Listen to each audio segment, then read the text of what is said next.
Max Starling, the third principal member of the Starling Theatrical Company, was, as far as most people knew, off with his parents on tour, perhaps in America performing for cowboys, perhaps in India riding elephants, or in Russia, where they would surely be kidnapped by anarchists after a performance, but in any case, acting.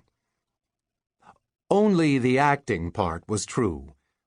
For almost 6 weeks, Max had been acting the role of Mr. Max, Solutioneer, as played by Max Starling, 12-year-old boy.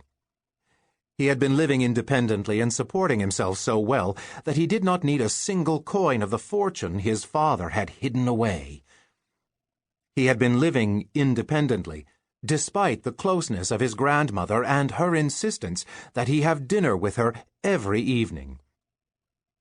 For that, he was in fact grateful. Grammy was a good cook. Also, they could comfort one another. There had been a lot of cooking and comforting since April 18th, the day William and Mary Starling had boarded an ocean liner and sailed off, unexpectedly leaving their son behind.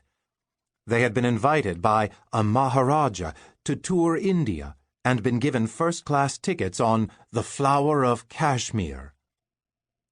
Max now knew that there was no such ship, and no such Maharaja, but nevertheless he had no parents. Max had received 2 strange messages from his father before his parents had unexpectedly reappeared in a newspaper photograph as the newly crowned King and Queen of Andesia, half a world away.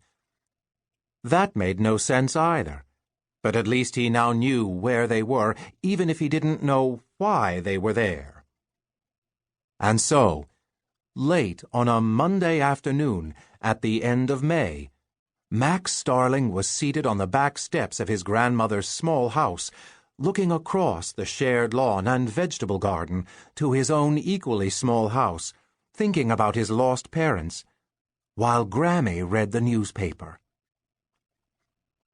"I wrote him a letter," he said. "You know that boat that sank?" she asked. "The Miss Koala?" she reminded him. Of course Max remembered. 2 weeks earlier, a Sunday extra edition of the Queensbridge Gazette, news for the people, of the people, and by the people, had broken the story that the great ocean liner, which set off the same morning that Max's parents had also sailed, had been lost, with all 435 of her passengers, and all but 3 of her crew of 173 on board. It was a sad and frightening story. After 12 tranquil days, the unlucky ship had crossed paths with an equally unlucky pod of migrating whales.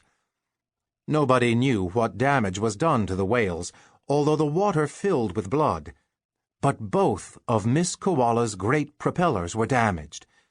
Captain Eustace Trevelyan set a new course, heading back toward Gibraltar. But it was not 3 days later that a fierce storm blew up.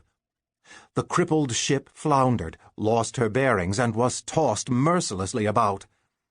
Battered by winds, pounded by waves, blinded by darkness, she ran onto a rock, or a shoal, or a reef, and foundered. Water poured into her hold to pull her down into the ocean's depths.